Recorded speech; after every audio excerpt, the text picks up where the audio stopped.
Hello, and welcome to Dungeon Jukebox. Start with an shall I? I'm not even going to bother chopping out and stuff. One of my, I wouldn't say favourite YouTubers, but someone I don't know what it is. I find that his tone is kind of sort of conversational and slightly soporific. But the knowledge that he imparts is good, and that's a chap called Paul Tassi, who writes for Forbes, Bloomberg, both of them, one of them, can't remember. But he has been covering video games for a long time, and he's an author in his own right. But he extensively covered Destiny, which was a game that I played a lot. Anyway, this is all beside the point, not the point of today. I'm already doing it, but the last video that I put up, I was going to talk about Dungeon Crawler Carl and the TTRPG that is being birthed from that wonderful IP by Matt Dinneman. And I didn't even bring it up until, I'd say, maybe 20 odd minutes in to my general chittery chat. So I am going to say right now that at some point I will get around to talking about EZD6 by Dungeon Master Scotty, and I think published by Runehammer. I don't know quite what's going on there. I got a bit confused because Runehammer is he's got a number of names, hasn't he? Which none of them I can remember off the top of my head. But anyway, he did like an index card RPG, and he did is it Crown and Skull maybe, which I've not played actually, and still in the thick of index RPG actually, index card RPG, but on the same publishing house, whatever it is EZD6. And the reason why I want to crack into this one is I don't think I'm really, never say never, but I'm not really going to do the thing that I think that other dungeon tubers do sometimes, which is to go through the quality of the rule book in terms of its print or its binding and how many ribbons it's got for bookmarks and this kind of thing, and the layout. I mean, a good graphic design is good graphic design, and I think that people's opinions are subjective sometimes, but I may bring it up quickly every now and again if it's something that's damn, that's a good rule book, but I'm not going to go through it page by page. Other people do that, and they do it really well. And also, I think that if you're interested in an RPG, TTRPG, you can usually always, kind of have a glance at a PDF version on Drive-Through RPG or something like that and get an idea of what you're going to be looking at. Like Murkburg. I mean, I'll never pronounce it correctly. But so that is a stunning book. The rule book is just incredible, and it reminds me very much of, and my brother as well. My brother's a graphic designer who will never let me forget that he got a first from Central St. Martin's, which is a big deal.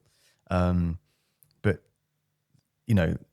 that book is just bonkers in terms of how beautifully it's produced. However, if I need to find something in there, I find it really hard because it is such a wash with awesome stylized graphics and, color and, just the artwork is so good that actually the rules bit sometimes is a little hard. I mean, it's a rules light game, right? So it's not much of a worry, but I did actually find that when I ran a few games, I scribbled down in my pad the rules to remember, because I knew that if I had to glance through that book at any point during the game, I would get lost in trying to find the bit I needed, because the fonts change up. It's just it's almost like a kind of layout nightmare.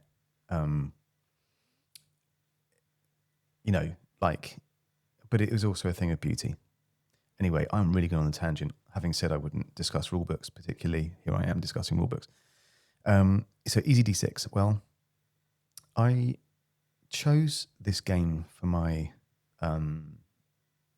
party table because I wanted something that was not particularly crunchy.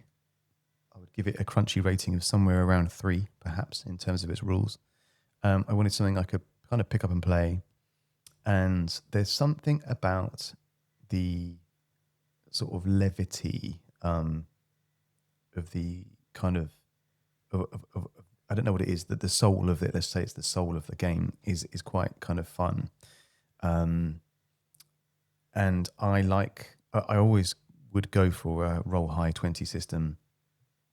And D6 pools are kind of, I like D6 games. I mean, they're good. You know where you are. But you know what? It's a funny thing psychologically. When I say to people like, oh, we're playing Dungeons and Dragons, what I mean is like a catch-all for any role-playing game you might be playing. Because when you say like, do you want to play a role-playing game? People are like, what, are you weird? Like, what do you mean by role play? Have I got to dress up as a nurse or something?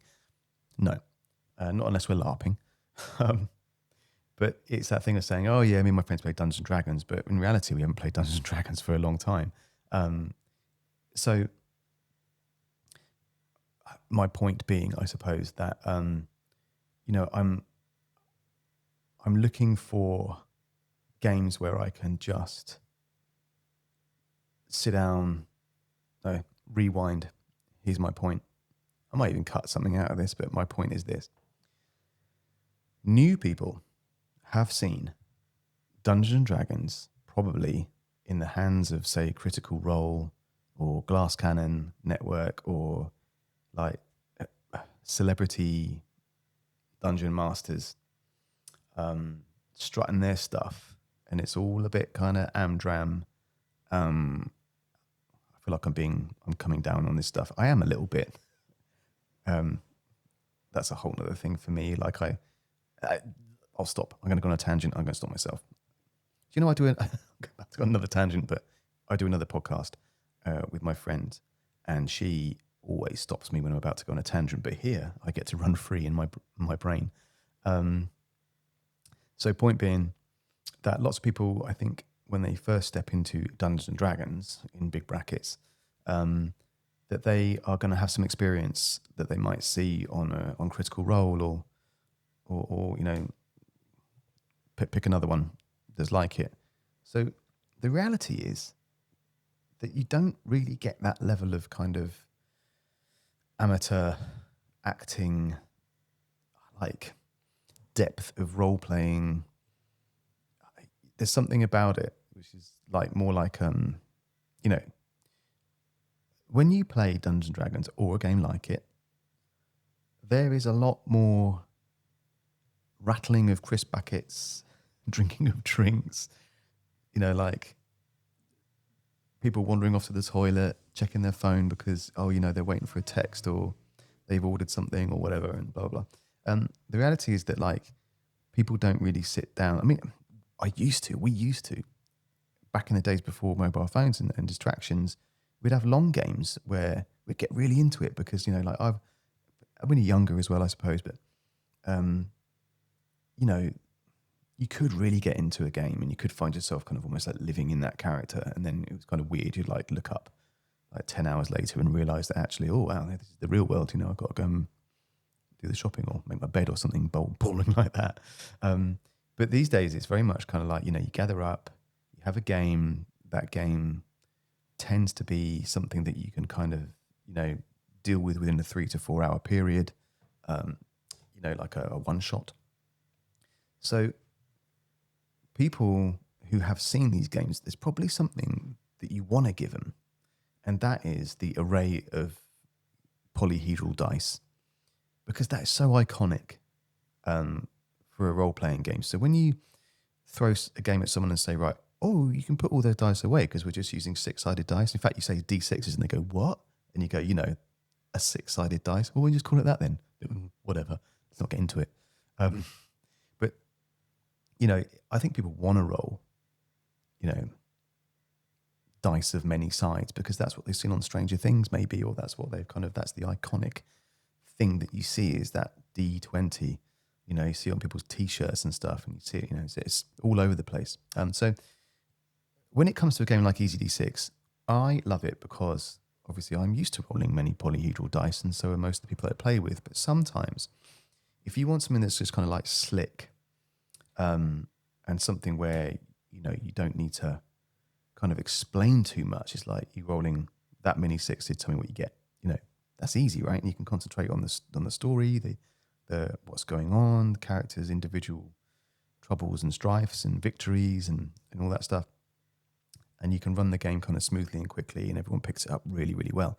So EZD6, out of all the games, and that includes Into the Odd, Cairn, these games are sort of fairly similar in their own right.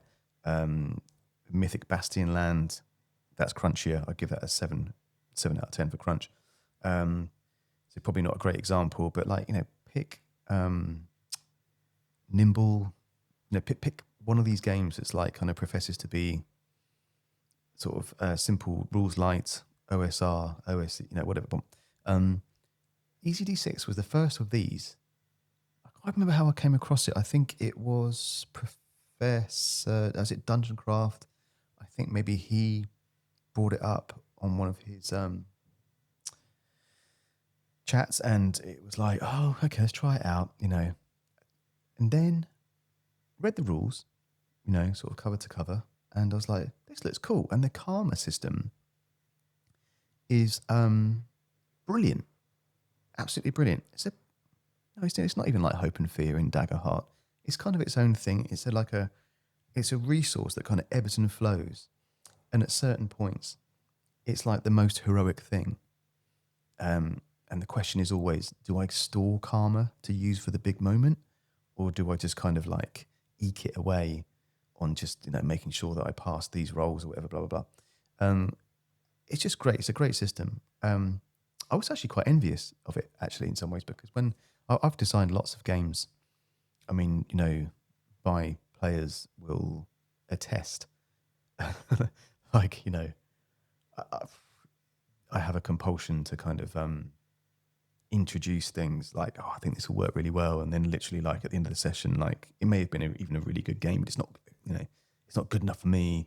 So I'll kind of that goes in the bin. I've created so many different magic systems for games, only to find out that oh, someone's done that before, but better. This is the nature of the internet, right?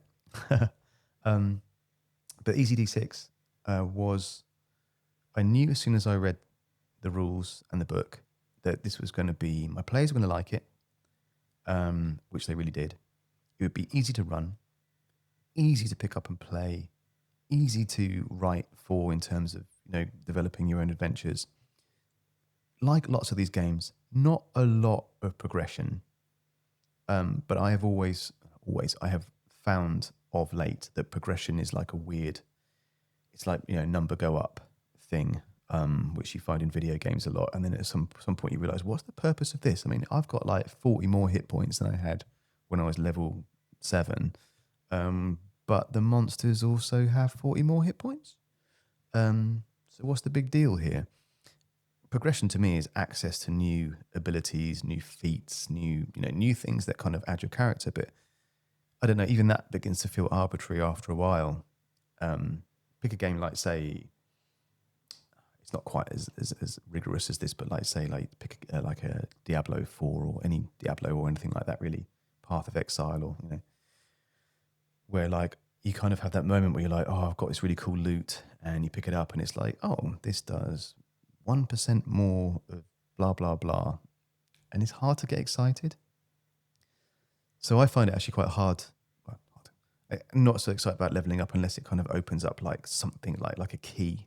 Oh yeah, I can do this now, But I find that actually a lot of that is built into the loot if you give away cool loot. I picked up a cloak that allows me to fly. Brilliant. That's cool. But then there's also the knowledge that someone can take that away from you. And I think that's what creates quite a good bit of tension.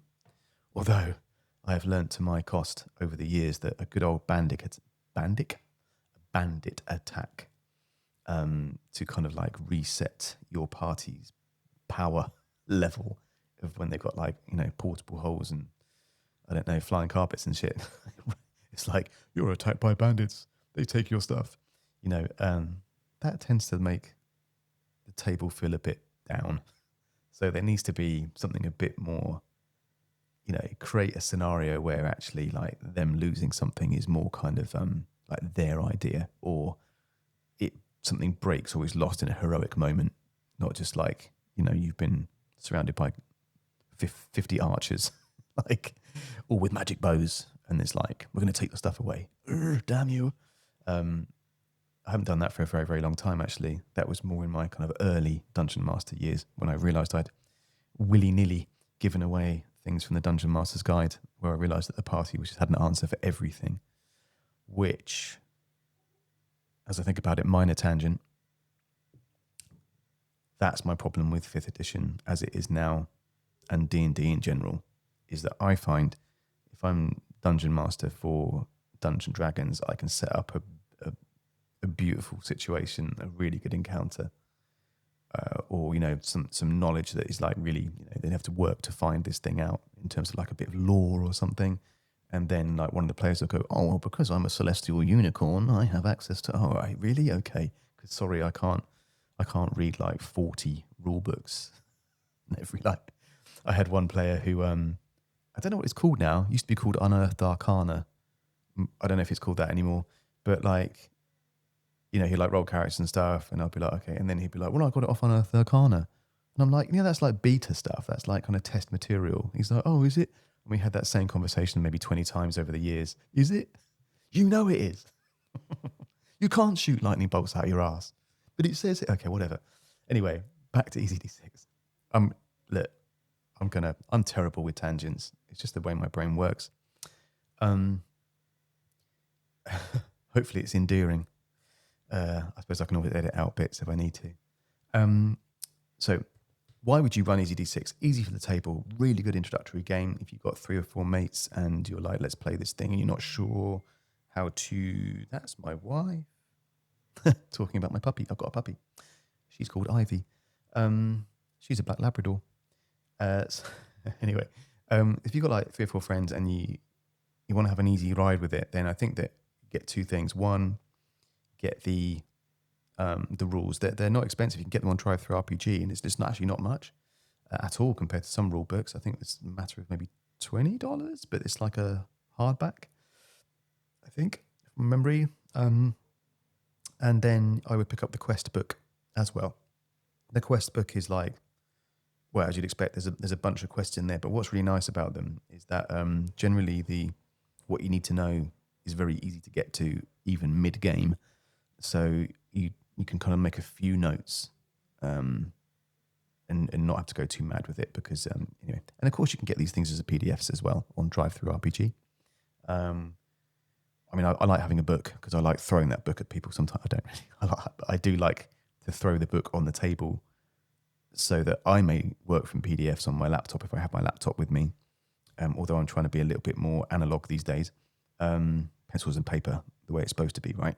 But I like throwing that book down because then it's like they can look at the rules. But the rules are so light in there that actually they don't spend ages like looking at the rules to the point where it's like you're saying, what are you doing? And they're kind of like, oh, I don't know, because I've been looking at this book for ages. But everyone picks this game up really quickly. Very, very easy to run. The karma system makes for kind of a meta game within inside the game that actually is a delight for the players. I've played a lot of games with my brother over the years, and this is the only game in a long time where he's at the end of the game said, I really like that karma system. And he went and ordered a copy of the rulebook for himself, which is unusual for him. So that is like, I think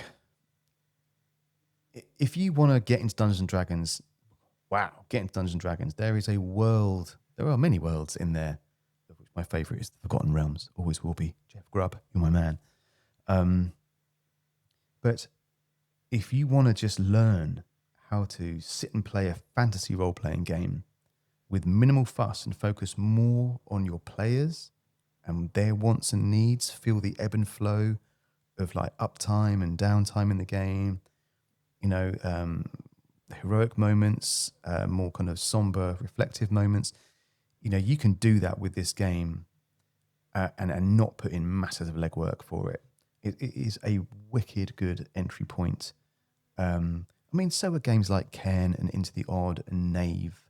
There are a bunch of these, and all of them are great.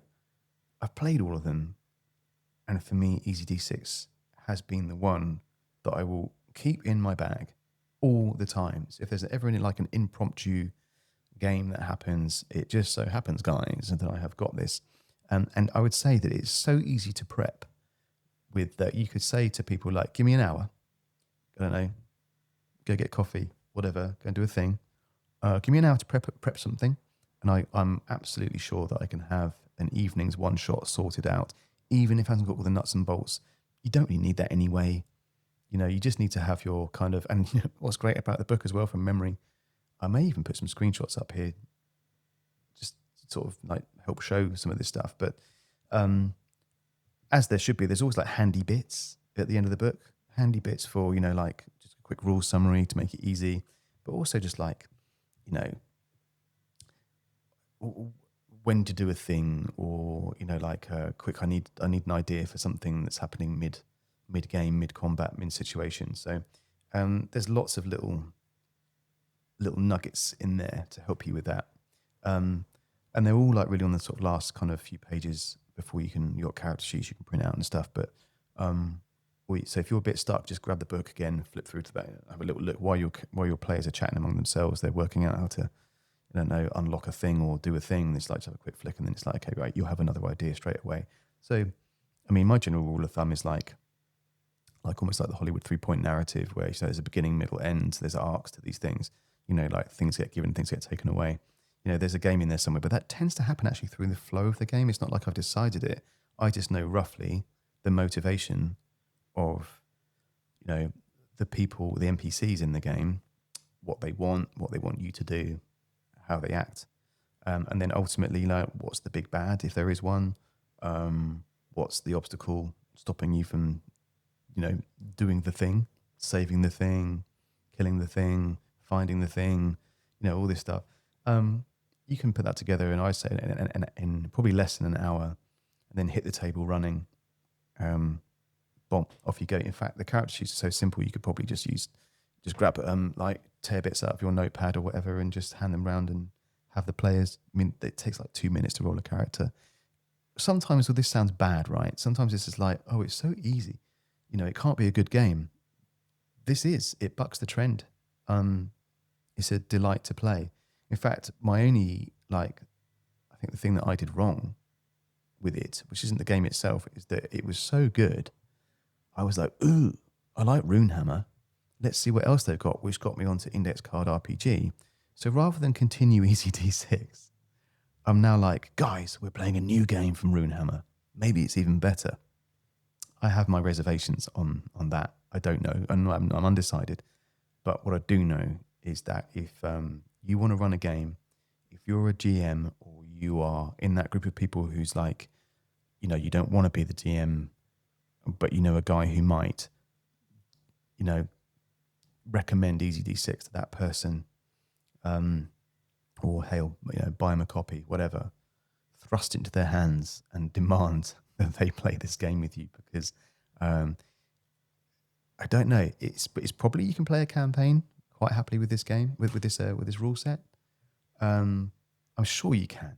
Anything that's fun, any game that's fun is campaignable, right? But it's certainly, you've got like 6 weeks at least, maybe 12, however many quests are in that quest book, and then of course you can make your own, and loads of people have written quests and adventures for it as well, and you can adapt anything to it. So longevity is huge, but it's a great jumping off point. It might be that new players suddenly go, well, I like this, but I wouldn't want to play Dungeons and Dragons now.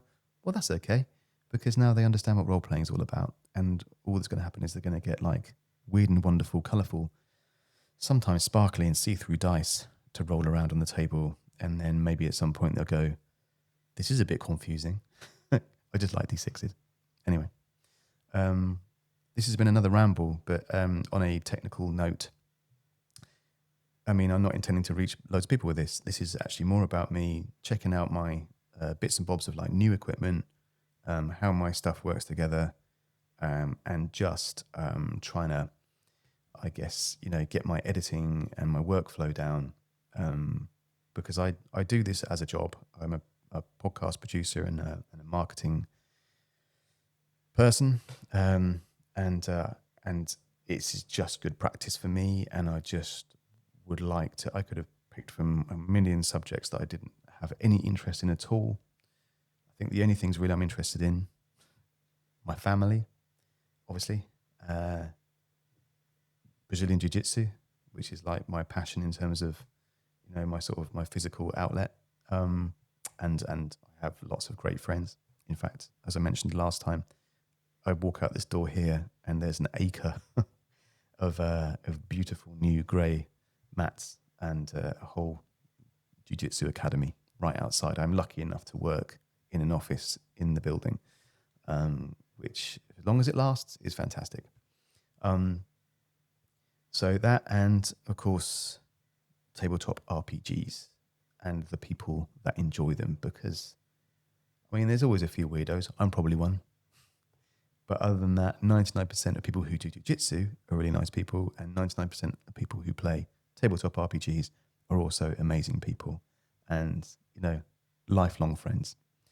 So on that slightly emotional note, I'm going to still haven't come up with any kind of like sign off.